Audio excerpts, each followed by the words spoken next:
S, ಮಂಗಳೂರಿನಲ್ಲಿ ನಡೆದಂಥ ಹಿಂದೂ ಕಾರ್ಯಕರ್ತ ಸುಹಾಸ್ ಹತ್ಯೆ ಪ್ರಕರಣದಲ್ಲಿ ಪಾಪ್ಯುಲರ್ ಫ್ರಂಟ್ ಆಫ್ ಇಂಡಿಯಾದ ಕೈವಾಡ ಇದೆ ಅನ್ನುವಂಥ ಆರೋಪವನ್ನು ವಿಶ್ವ ಹಿಂದೂ ಪರಿಷತ್, ಬಜರಂಗದಳ ಮತ್ತು ಹಿಂದೂ ಜಾಗರಣ ವೇದಿಕೆಗಳು ಮಾಡ್ತಾ ಇರುವಂಥದ್ದು. ಅದರ ಜೊತೆಗೆ ನಿನ್ನೆ ವಿಶ್ವ ಹಿಂದೂ ಪರಿಷತ್ನ ಪ್ರಮುಖರಾಗಿರ್ತಕ್ಕಂಥ ಶರಣ್ ಪೊಂಪೆಲ್ ರವರು ಕೂಡ ಸೋಷಿಯಲ್ ಮೀಡಿಯಾಗಳಲ್ಲಿ ಬೆದರಿಕೆಗಳು ಬಂದಿವೆ. ಇನ್ನು ಈ ಬಗ್ಗೆ ಮಾತನಾಡೋದಕ್ಕೆ ಶರಣ್ ಪೊಂಪೆಲ್ ಇದ್ದಾರೆ, ಅವ್ರ ಜೊತೆ ಮಾತಾಡ್ತೀವಿ. ಸರ್, ಈಗ ಪಾಪ್ಯುಲರ್ ಫ್ರಂಟ್ ಆಫ್ ಇಂಡಿಯಾದ ವಿರುದ್ಧ ನಿಮ್ಮ ಆರೋಪಗಳನ್ನು ಮಾಡ್ತಾ ಇದ್ದಾರೆ, ಅದಕ್ಕೆ ನೀವು ಕೊಡುವಂಥ ಸಾಕ್ಷ್ಯಗಳಿವೆ?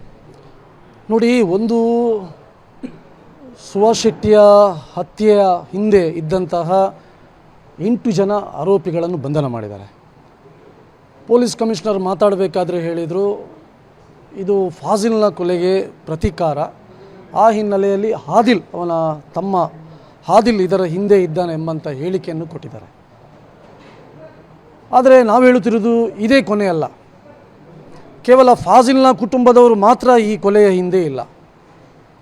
ಇದರ ಹಿಂದೆ ಇನ್ನಷ್ಟು ಜನ ಆರೋಪಿಗಳೇ ಉದಾಹರಣೆಗೆ ಶುಕಾನಂದ್ ಶೆಟ್ಟಿಯವರ ಹತ್ಯೆಯಲ್ಲಿ ಭಾಗಿಯಾದಂತಹ ನೌಷದ್ ವಾಮಂಜೂರು, ಇವನು ಇದರಿಂದ ಇದ್ದಾನೆ. ಯಾರು ಇದರ ಪ್ರಮುಖ ಆರೋಪಿ ಸಫಾನ್ ಅಂತ ಇದ್ದಾನೆ, ಅವನಿಗೆ ಆಶ್ರಯ ಕೊಟ್ಟಂತಹ ಇಸ್ಮಾಯಿಲ್ ಇಂಜಿನಿಯರ್ ಎಂಬಂತಹ ಕಿನ್ನಿ ಪದವಿನ ಅವನು ಒಬ್ಬನು ಇದ್ದಾನೆ ಇದರಲ್ಲಿ. ಇನ್ನು ಇದರ ಹಿಂದೆ ಯಾವ ಜಾಗದಲ್ಲಿ ಕೊಲೆ ಆಗಿದೆ, ಅಲ್ಲಿ ಪ್ರಶಾಂತ್ ಪೂಜಾರಿಯ ಕೊಲೆ ಮಾಡಿದಂಥ ಆರೋಪಿಗಳು ಯಾರಿದ್ದಾರೆ ಅವರು ಇದರ ಹಿಂದೆ ಇದ್ದಾರೆ. ಅಂದರೆ ಇದರ ಹಿಂದೆ ಇವರಿಗೆಲ್ಲರಿಗೆ ನಿಷೇಧಿತ PFI ಸಂಘಟನೆಯ ಕೈವಾಡ ಇದೆ. ಅಷ್ಟು ಮಾತ್ರ ಅಲ್ಲ, ಇವತ್ತು ಕೇವಲ 5 ಲಕ್ಷ ರೂಪಾಯಿಗೋಸ್ಕರ ಮಾತ್ರ ಈ ಕೊಲೆ ಆದದ್ದಲ್ಲ, ಸುಮಾರು 50 ಲಕ್ಷಕ್ಕಿಂತಲೂ ಹೆಚ್ಚು ಈ ಕೊಲೆಗೋಸ್ಕರ ಫಂಡ್ಗಳನ್ನು ಕಲೆಕ್ಟ್ ಮಾಡಿದ್ದಾರೆ ಎಂಬಂಥ ಸುದ್ದಿಗಳು ಇವತ್ತು ಮಾಧ್ಯಮದಲ್ಲಿ ಹರಿದಾಡ್ತಾ ಇದೆ. ಹಾಗಾಗಿ ಬಲವಾದಂಥ ಇವತ್ತು ನಮಗೆ ಸಂಶಯ ಇದೆ, ಕೇವಲ ಫಾಜಿಲ್ಗೆ ಪ್ರತೀಕಾರವಾಗಿ ಕೊಲೆ ಮಾತ್ರ ಆದದ್ದಲ್ಲ, ಇದರ ಹಿಂದೆ ಒಂದು ವ್ಯವಸ್ಥಿತವಾದಂತಹ ನಿಷೇಧಿತ PFI ಸಂಘಟನೆಯ ಕೈವಾಡ ಇದ್ದ ಕಾರಣ ಇದೊಂದು ದೊಡ್ಡ ರೀತಿಯಲ್ಲಿ ಕೊಲೆಯಾಗಿದೆ. ತಾವೆಲ್ಲರೂ ವಿಡಿಯೋದಲ್ಲಿ ಗಮನಿಸಿದಿರಿ, ಆದಂಥ ಜಾಗದಲ್ಲಿ ಸುಮಾರು 50-100 ಜನ ಇದ್ದರು. ಯಾರು ಕೂಡ ಈ ಕೊಲೆಯ ಹತ್ತಿರ ಬರಲಿಲ್ಲ. ಅಷ್ಟು ಮಾತ್ರ ಅಲ್ಲ, ಕೊಲೆ ಆದ ನಂತರ ವಿಡಿಯೋದಲ್ಲಿ ಅವರು ರಾಜಾರೋಷವಾಗಿ ಅಲ್ಲಿ ಇದ್ದಂಥ ಎಲ್ಲರ ಹತ್ರ ಮಾತಾಡಿಕೊಂಡು ಕಾರಲ್ಲಿ ವಾಪಸ್ ಹೋಗುವಂಥ ದೃಶ್ಯ ಇವತ್ತು ನಮ್ಮ ಕಣ್ಮುಂದೆ ಕಾಣ್ತಾ ಇದೆ. ಅಂದರೆ ಇವರಿಗೆ ಯಾವುದೇ ಹೆದರಿಕೆ ಇಲ್ಲ, ಯಾವುದೋ ಅಂಜಿಕೆ ಇಲ್ಲ. ಹಾಗಾಗಿ ಇವರಿಗೆ ಯಾವುದೋ ಒಂದು ತಂಡ ಧೈರ್ಯ ಕೊಟ್ಟಿದೆ, ಅಲ್ಲಿಯ ಸ್ಥಳೀಯರು ಇವರ ಹಿಂದೆ ಒಟ್ಟು ಇದ್ದಾರೆ. ಅದಕ್ಕೋಸ್ಕರ ಇದರ ಜೊತೆ ಇವತ್ತು ಸುದ್ದಿ ಆಗ್ತಾ ಇದೆ, ಇಬ್ಬರು ಮಹಿಳಾ ಬುರ್ಕಾಧಾರಿಗಳು ಕೂಡ ಇದರ ಜೊತೆ ಕೈ ಜೋಡಿಸಿದ್ದಾರೆ. ಹಾಗಾಗಿ ಇದರ ಹಿಂದೆ ಒಂದು ದೊಡ್ಡದಾದಂಥ ತಂಡ ಇದರ ಹಿಂದೆ ಇದೆ. PFIಯ ಕೈವಾಡ 100ಕ್ಕೆ 100 ಇದೆ. ಅದಕ್ಕೋಸ್ಕರ ಈ ಕೇಸನ್ನು ರಾಷ್ಟ್ರೀಯ ತನಿಖಾ ದಳದ ಮುಖಾಂತರ ಮಾಡಿದರೆ ನಮಗೆ ಸತ್ಯಾಸತ್ಯತೆ ಇದರ ಮುಂದೆ ಬರುತ್ತೆ ಎಂಬ ಕಾರಣಕ್ಕೋಸ್ಕರ ಇವತ್ತು ವಿಶ್ವ ಹಿಂದೂ ಪರಿಷತ್ ಬಲವಾಗಿ ಇದನ್ನು ಆಗ್ರಹವನ್ನು ಮಾಡ್ತಾ ಇದ್ದೀವಿ. ಇನ್ನೊಂದು, ನೀವು ಬಜ್ಪೆಯ ಪೊಲೀಸ್ ಅಧಿಕಾರಿ ಇದೇನಂತ ಹೇಳುವಂಥದ್ದು, ಇದು ಕೇವಲ ಆರೋಪವೋ ಅಥವಾ ನಿಮ್ಮ ಹತ್ತಿರ ಇದಕ್ಕೆ ಸಂಬಂಧಪಟ್ಟದ್ದೇನೆ? ನೋಡಿ, ಕುಡುಪುದು ಘಟನೆ ಆದಂಥ ಸಂದರ್ಭ 27ನೇ ತಾರೀಕೇನು ಆಯಿತು, ಅದೇ ದಿವಸ ಸಂದರ್ಭದಲ್ಲಿ ಸುಹಾಸನ್ನು ಸ್ಟೇಷನ್ಗೆ ಕರೆದು ಅವನು ಏನು ತನ್ನ ಆತ್ಮರಕ್ಷಣೆಗೆ ಏನು ಇಟ್ಟಿದ್ದ ಅದನ್ನೆಲ್ಲವನ್ನು ವಾಪಸ್ ತೆಗೆದುಕೊಂಡಿದ್ದಾರೆ. ಅಷ್ಟು ಮಾತ್ರ ಅಲ್ಲ, ಇವತ್ತು ಸುಹಾಸಿನ ತಾಯಿ ಪ್ರತಿ ಸಲ ಹೇಳ್ತಾ ಇದ್ರು, ಮೊನ್ನೆ ಮಾತಾಡಬೇಕಾದ್ರೆ ಬಜ್ಪೆ ಸ್ಟೇಷನ್ನ ಪೊಲೀಸರು, ಅದರಲ್ಲಿ ರಶೀದ್, ನನ್ನ ಮಗನಿಗೆ ಟಾರ್ಚರ್ ಕೊಡ್ತಾ ಇದ್ರು ಅಂತೇಳಿ. ಅಂದರೆ ಸುಹಾಸ್ ಪ್ರತಿ ಸಲ ತಾಯಿಗೆ ಫೋನ್ ಮಾಡಿ ಮಾತಾಡ್ತಾ ಇದ್ದ. ಅದಕ್ಕೋಸ್ಕರ ನಮಗೆ ಇದರ ಹಿಂದೆ ಅನುಮಾನ ಬರ್ತಾ ಇದೆ. ಯಾಕೆ ಇದೇ ಸಂದರ್ಭದಲ್ಲಿ ಅವನಲ್ಲಿದ್ದಂಥ ಶಸ್ತ್ರಾಸ್ತ್ರವನ್ನು ವಾಪಸ್ ತೆಗೊಂಡ್ರು, ನೀನು ವಾಹನದಲ್ಲಿ ಈ ರೀತಿ ಕೊಂಡೋದ್ರೆ ನಿನ್ನ ಮೇಲೆ ಕೇಸ್ ಮಾಡ್ತೀವಿ ಎಂಬಂಥ ಇವತ್ತು ಸಂಶಯ ಇವತ್ತು ನಮಗೆ ಬರ್ತಾ ಇದೆ. ಇವತ್ತೇನಾದರೂ ಅವನ ಹತ್ರ ತನ್ನ ಆತ್ಮರಕ್ಷಣೆಗೆ ಏನಾದರೂ ಶಸ್ತ್ರಾಸ್ತ್ರ ಅವನ ಕೈಯಲ್ಲಿ ಇದ್ದಿದ್ದರೆ ಇವನು ಸುಹಾಸ್ ಇವತ್ತು ಬದುಕ್ತಾ ಇದ್ದ, ಅವನ ಹತ್ತಿರ ಯಾರೂ ಬರ್ತಾ ಇರಲಿಲ್ಲ.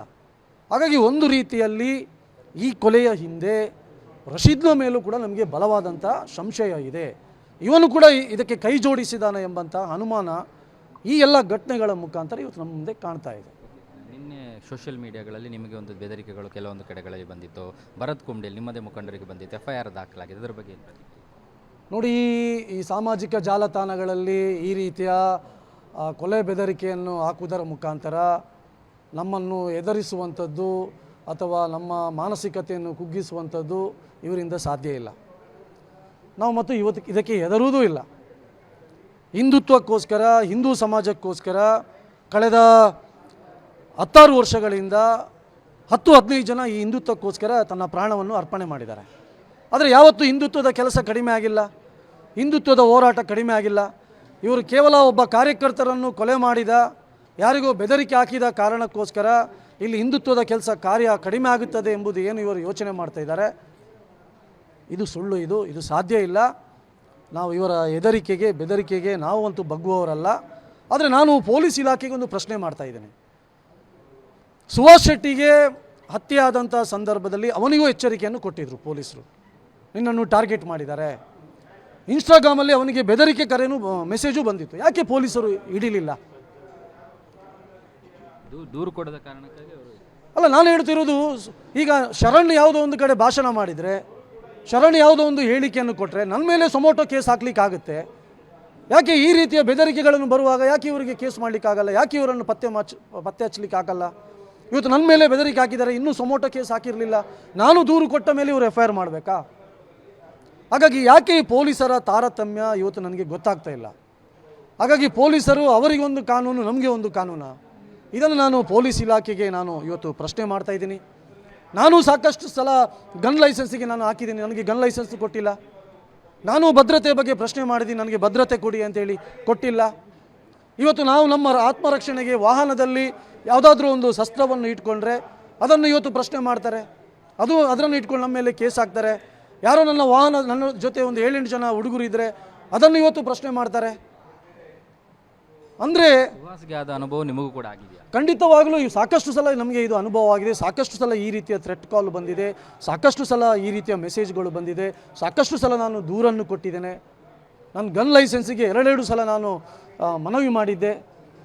ನನ್ನ ಗನ್ ಲೈಸೆನ್ಸನ್ನು ನಿರಾಕರಣೆ ಮಾಡಿದ್ದಾರೆ, ಭದ್ರತೆಯನ್ನು ಕೊಡಲಿಲ್ಲ. ನಾನು ಮಾತ್ರ ಅಲ್ಲ, ಇವತ್ತು ಭರತ್ ಕುಂಬ್ಳೇಲಿ ಇರ್ಬೋದು ಅಥವಾ ಇನ್ನೂ 10 ಜನ ಕಾರ್ಯಕರ್ತರಿಗೆ ಈ ರೀತಿಯ ಬೆದರಿಕೆಗಳು ಬರ್ತಾ ಇದೆ.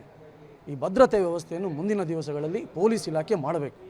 ಸುಭಾಷ್ ಶೆಟ್ಟಿಗೆ ಯಾವ ರೀತಿ ಇವರು ಭದ್ರತೆಯನ್ನು ಕೊಟ್ಟಿಲ್ಲ, ಅವರೇನಾದರೂ ಇದನ್ನು ಮನಸ್ಸು ಮಾಡಿ ಅವರನ್ನು ಬಂಧನ ಮಾಡ್ತಾ ಇದ್ದರೆ, ಯಾರು ಥ್ರೆಟ್ ಕಾಲ್, ಇವತ್ತು ಸುಭಾಷ್ ಶೆಟ್ಟಿಯ ಜೀವ ಉಳಿತಾಯಿತ್ತು. ಅವರು ಹೇಳ್ತಾರೆ, ರೌಡಿ ಶೀಟರ್ಗಳು ಕ್ರಿಮಿನಲ್ಗಳಿಗೆ ನಾವು ಹೇಗೆ ಭದ್ರತೆ ಕೊಡೋದು? ಯಾರು ರೌಡಿ ಶೀಟರ್?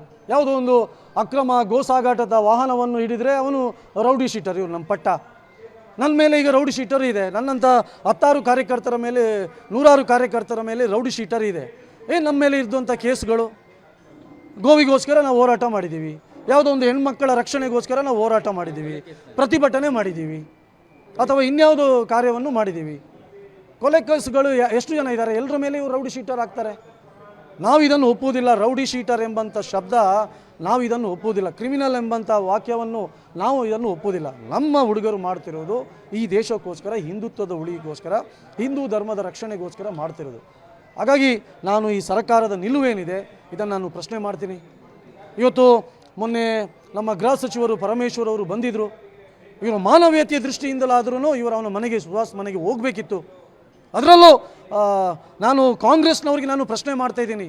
ಅವರ ಮೂಲ ಮನೆ, ಅವರ ಅಜ್ಜ ಒಬ್ಬರು ಕಾಂಗ್ರೆಸ್ನ ನೇತಾರ. ಅವರು ಕಾಂಗ್ರೆಸ್ಗೋಸ್ಕರ ಸಾಕಷ್ಟು ವರ್ಷಗಳ ಕಾಲ ಅವರ ಅಜ್ಜ ಕೆಲಸ ಮಾಡಿದ್ದಾರೆ, ಸುಹಾಸಿದ ಅಜ್ಜ.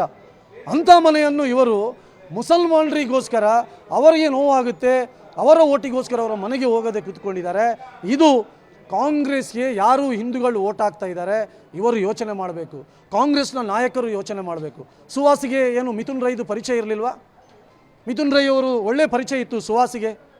ಮಿಥುನ್ ರೈ ಇವತ್ತು ಕಾಂಗ್ರೆಸ್ ನಾಯಕ ಅಂತ ಹೇಳ್ತಾರಲ್ವಾ, ಇವರು ಅವರು ಮನೆಗೆ ಹೋಗಬೇಕಿತ್ತು. ಅವರದ್ದು ಮಾವ, ಸುಹಾಸಿಂದು ಮಾವ ರಮನಾಥ್ ರೈ ಇದು ಭಾಳ ಹತ್ತಿರದ ಸ್ನೇಹಿತರು. ಯಾಕೆ ರಮನಾಥ್ ರೈ ಅವರು ಮನೆಗೆ ಹೋಗಿ ಒಂದು ಸಾಂತ್ವನ ಹೇಳಲಿಲ್ಲ? ರಮನಾಥ್ ರೈಗೋಸ್ಕರ ಅವರು ಮಾವ ಕೆಲಸ ಮಾಡ್ತಾರೆ. ಅಂದರೆ ಕಾಂಗ್ರೆಸ್ನ ಈ ತಾರತಮ್ಯದ ನೀತಿ ಏನಿದೆ, ಮುಂದೆ ಇವರು ಅನುಭವಿಸಲಿಕ್ಕಿದ್ದಾರೆ. ದಕ್ಷಿಣ ಕನ್ನಡ ಜಿಲ್ಲೆಯಲ್ಲಿ ಇವರು ಮುಂದಿನ ದಿವಸಗಳಲ್ಲಿ ಯಾರು ಕೂಡ ಹಿಂದೂಗಳು ಇವರ ಜೊತೆ ನಿಲ್ಲುವುದಿಲ್ಲ. ಇದಿಷ್ಟು ಶರಣ್ ಪಂಪೇಲ್ ಅವರ ಮಾತು. ಕ್ಯಾಮರಾ ಪರ್ಸನ್ ಅಶೋಕ್ ಜೊತೆ ಭರತರಾಜ್, ಏಷ್ಯಾನೆಟ್ ಸುವರ್ಣ ನ್ಯೂಸ್, ಮಂಗಳೂರು.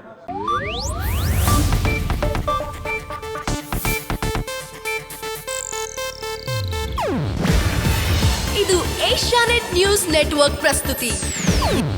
ನೀವು ನೋಡ್ತಿದ್ದೀರಾ ಏಷ್ಯಾನೆಟ್ ಸುವರ್ಣ ನ್ಯೂಸ್.